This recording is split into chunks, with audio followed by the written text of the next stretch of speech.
Welcome back to the Alter Ego Bros. I'm Andy, that's Nick, and today we're going to be reviewing The Black Phone 2. I rated this one a 9 out of 10. I really enjoyed this movie. I actually recently saw the first one before going into this one. I do recommend that you do see the first one before seeing this one. But as a sequel for the first one, I was really impressed by what they did with it. But we'll get into that deeper. What's your score, Nick? Okay, so for horror movies, I think we are very critical on them. And with that high level of scrutiny comes high reward when it gets paid off. I am a full 10 out of 10. I loved this. I loved everything about it. I recently saw the first one as well. I don't know what took me so long. Both of them just caught me off guard in the best way possible, and I'm so excited to do this review. That gives us a combined rating of 9.5 out of 10, putting it at a 9 on our cheer list.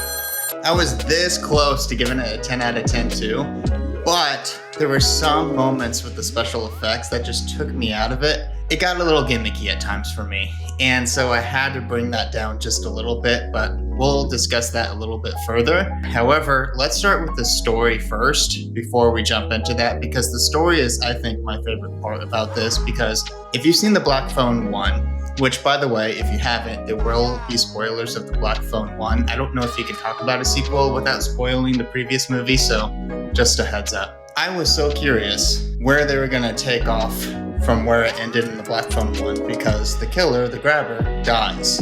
What are you going to do here? I thought, is this a cash grab, or are they going to come up with some clever storyline? In this case, it was a clever storyline. What are your just general thoughts of the story? Okay, I think for the story, consistency is key. And holy shit, was this movie consistent as fuck. They were in the same house. They took the same shots of the same school area and the same neighborhood.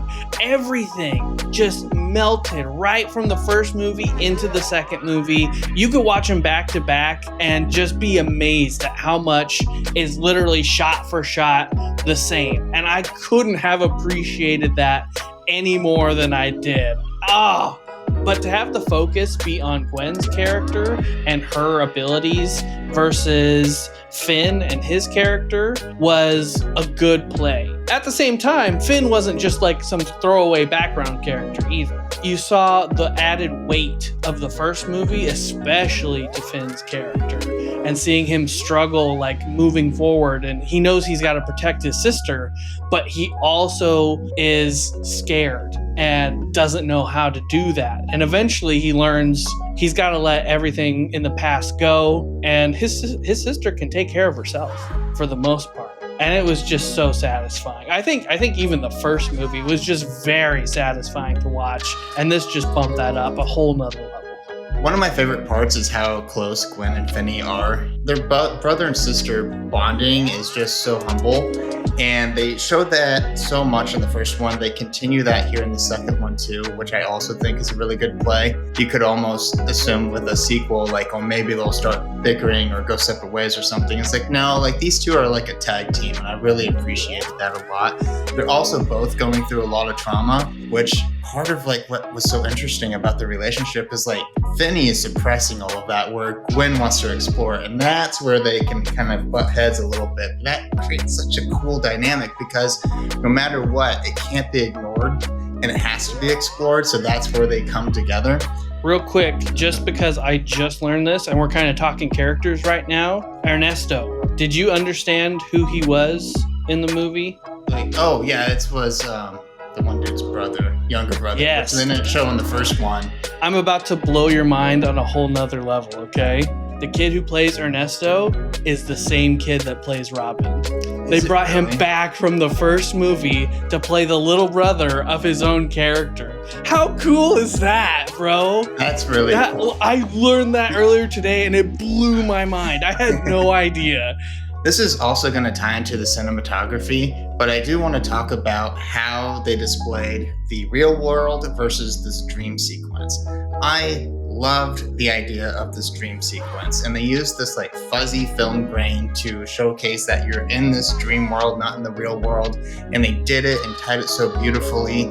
And you had to figure that out and notice that early on. In order for a lot of the sequences to make sense, you had to catch yourself, because at times, normally Gwen has a dream, and then after her dream, she does and goes out and does things. But in this case, there was a moment where they changed it up on you. They didn't change the fuzziness. You had to realize, no, she's still in the dream sequence in this case, and that was a really cool thing. The storyline just did not treat the audience like idiots, and that was super appreciative of me, because you had to pick up on these context clues. And overall, just the setting of the story, with it being at this cabin, it being a wintry theme, the dream sequence allowing the grabber to still come back to life. It was like Inception met Stranger Things met Until Dawn all at the same time, without it being just a blanket copy of either of them. I would almost appreciate, and maybe they'll dive into this in another film, almost more of an Inception-like, where they go within the dream sequence. I think that would be sick, but I don't know, maybe that gets a little cheesy.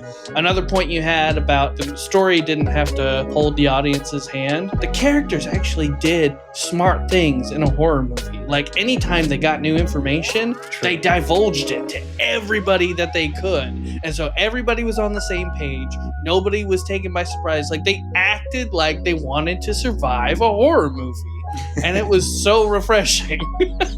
Gwen and Finney were also given two separate scenes where they were given the chance to just really showcase emotions. And each time they had that scene, gosh, did it hit. They did such a great job. It's like, those are the scenes that's going to elevate you in Hollywood, and each of them nailed it. Oh, too good. It was surprisingly emotional, especially that last 10 minutes of the movie. I'm glad they left it in, because they could have ended right before the true ending. But to see that last interaction with the phone booth was, it had me tearing up there. It was so emotional. I love it when a horror movie ends on a happy note.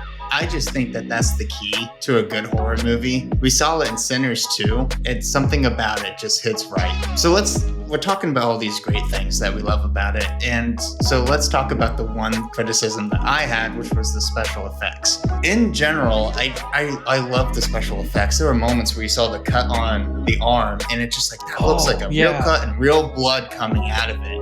It was too good. But the moments that got me out of it were almost like the Conjuring type of moments, where she's being lifted and tossed and turned. I'm like, no regular dude is able to lift a person, able to throw them like that whatsoever.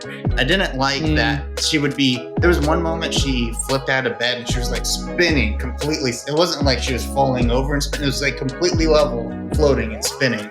But what was happening in the dream sequence didn't match that. I'm just like, it just took me out of it, because it just felt too gimmicky. It's just like, toss her, move her, choke her, whatever it is. But like, don't do this it just got a little out of hand. I wouldn't have necessarily docked it a full point for just that. But where it really got me was the ice. It just felt like no one treated the ice like it was slippery. It was like rubber on rubber for them. Everyone's running across it, no problem. I'm just like, at some point we have to act like, okay, we got to be careful walking here. And no one cared. I thought it was really, really clever how they used that 8mm camera to hide a lot of the effects that they were using, and it was brilliant. I'm being really nitpicky. I'm just thinking, if I'm thinking 10 out of 10 and I had moments that took me out of it and bothered me, maybe it's not quite a 10 out of 10 movie. And like there were some things in other places too, not just special effects wise, story wise too. I felt maybe some pacing was a bit slow at times, and like it's things where overall it bumped it up to high score, but it's like, okay, I think there's enough here to say I'm more leaning 9 out of 10 overall. No, I think that's fair. Yeah. I just want to shout out a single moment that was just like my favorite moment in the entire movie. There was a moment where Finney was talking to the camp counselor, and they were sitting outside on the log. He was smoking weed, and the counselor was like, hey. But what the camera did was it stayed behind him, because it was talking about Finney and Finney's perspective on everything. And then there was a moment where that storyline shifted to the counselor, and the freaking camera, you saw it swivel around to the front, and now everything was from the front. And I'm like, I love that. Changing the perspective based on whose story it was on. Like, I love that dynamic. Like, I wish I'd get more creativity like that and more unique storytelling through the camera lens like they did in this movie. Couldn't give it any higher praise. I love that. Just that moment alone was just like, I love this movie. And it's so small, but I appreciate it. I don't think we've given Ethan Hawke any props as shoot, Grabber. yeah. Like, It's just too much like to talk the main, about. Yeah, go the for it. main Talk guy. about that. Like, we got to learn a lot about the afterlife in this world, and you find out the twist in there, which I didn't see coming because I didn't know it was something that needed to be answered again. It was just so menacing and cruel, and yet he's trying, like, his voice would tell you that he's doing Gwen a kindness, right? And he says, I am being kind to you. All the while, his actions prove something completely different. The voice is just menacing, the torment that he's putting on these kids. And that whole end sequence, there are so many horror movies that don't get that downfall of the main antagonist right, or do it in such a fast and cheap way that it's just like, well, what are we sitting here for? But this one took its time. Every character that was impacted got their piece of the grabber. And to see Finn at the end, like, everybody in my theater was like, it was so fun. That twist you're talking about, it's super scribbly, but it's right here. If you zoom in on it, it says that's fucked up. Yeah, right. That's the twist Right? at it. I was like, God, Yeah. I feel fucked up from that twist. I was like, Jesus. That's all I have to say about that. We will not spoil, but you should go watch this. Let's go take a look at what others are talking about with this movie. Okay, so taking a look online, I'm noticing that the audience hovers around about a 7.5 out of 10 overall, a little bit below where we're at. I think we're a little bit hyped on this one, and I'm curious where some of these negative reviews might be coming in that would bring it down. But the critics are also at a 6.5 out of 10. So now I'm really curious what's going on. So let's take a look at maybe a critic score, a low one, and see what they have to say. So this is from the Film Maven, who gave it a 25 out of 100. There's little to Black Phone 2 to recommend it. Okay. I'm going to promise, I'm going to do this. I'm going to read the whole thing and then I'll react. I have a hard time not doing that. At nearly 2 hours, the pacing kills any sense of momentum, and the story boils down to everyone wandering in the snow looking for dead bodies. The cast is fine, but there's no meat to their characters, and their performances are reflective of that. That was so hard for me to read and get through, because I just felt like gut punch after gut punch. We said the exact opposite about all of that. Just them looking through the snow. First of all, they actually showed super little of that part of it. They showcased that they're out there shoveling snow, looking for bodies in the ice, but they only spent like 30 seconds each time they did that, and then the rest was totally about the rest of the story. They didn't waste time on that at all, and I appreciated that. So I disagreed full-heartedly on that. There's no meat to the bones to the characters. Are you kidding me? Are you kidding? They built so much. There's so much backstory to these guys. Oh my goodness. The Film Maven on my shit list forever. I think this person spent more time coming up with the snow puns about how the movie is bad than they did watch the movie. Okay, so I don't think that settles anything. I think we got to pull out the Gen X Jeff review for this one. I'm hoping he's on our side. He never is, but okay, right off the bat. Good luck, Slow buddy. zoom in on that one. God damn it. I read the first 2 words. God damn it, Gen X Jeff. Watch the fucking movies. This is where we flash back in your promise just 2 minutes ago that you will get through it before you react. I'm gonna read the whole thing and then I'll react. Promise is a promise. Okay, so Gen X Jeff gives it a 1 out of 10 and says, Lockdown, one of the worst sequels of all time. Gen X reporting in. God damn it, I love it. That was the reaction. Love the first one. Oh my God, guys. This was the most long and dreadful, boring, terribly written, makes no sense, one of the worst sequels of all time. Remember how bad A Nightmare on Elm Street Part 2 was? Well, I hate to break it to you, this was far worse. It's not scary. It takes place at a summer camp in a snowstorm? Huh? What? Why is the camp open to winter? What summer camp bunks are lined with giant heaters? LOL. Almost made it till the end and still walked out. The editor should never be allowed to edit ever again. Same with the director. The only reason I didn't leave sooner was because it was rush hour. You have been warned. Good reviews are from bots or paid critics. Steer clear. 25 people found it helpful, by the way, and 25 people did not find it helpful. All right, what do you got to say about it, buddy? Jeff, my man, I don't know what movies you watch. I would love to go and watch a movie with you. You gotta watch the whole movie. You don't even know if it was close to the end or not. You got up and left.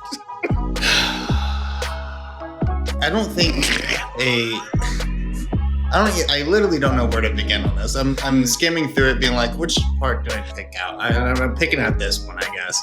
A horror movie doesn't need to be scary. I think a horror movie in general just needs to have a good storyline. It's one of the reasons I really praise Crimson Peak, because it was one of the few horror movies at its time where it actually had a story that it was telling. It wasn't just a bunch of random jump scares that were just gimmicky and cheap because they didn't know how to write well. This is one of my favorites of all time just because it actually has a story to it. The winter thing, why is there a camp open during winter? I mean, did they call it summer camp technically? I don't know. This sounds like Gen X. It was just like a church camp. Yeah, it was just a church camp out in the northern Colorado in the mountains. So you're not expecting it to always be like sunny all the time. And then in the big space heaters, maybe somewhere like that in northern Colorado at the time. I'm just okay. So here's my overall thoughts. The scary part relates to the actual movie. He got really hung up on the whole it being the summer camp and there being giant space heaters. That's not realistic. That's ridiculous. He didn't really talk about like the movie, like what real issues he had with it. Was it the acting? Was it like the story? I'm trying to look in here what critically he had an issue with. I don't know. I don't know what to say with you, Gen X Jeff. He fucking walked out like goddamn again. You're always on the opposite opinion of us. I would love to meet you one day. Goddamn it. How do I wrap up this fucking video? Thanks for watching. Hope you learned something. And remember, we're just two regular dudes doing regular reviews.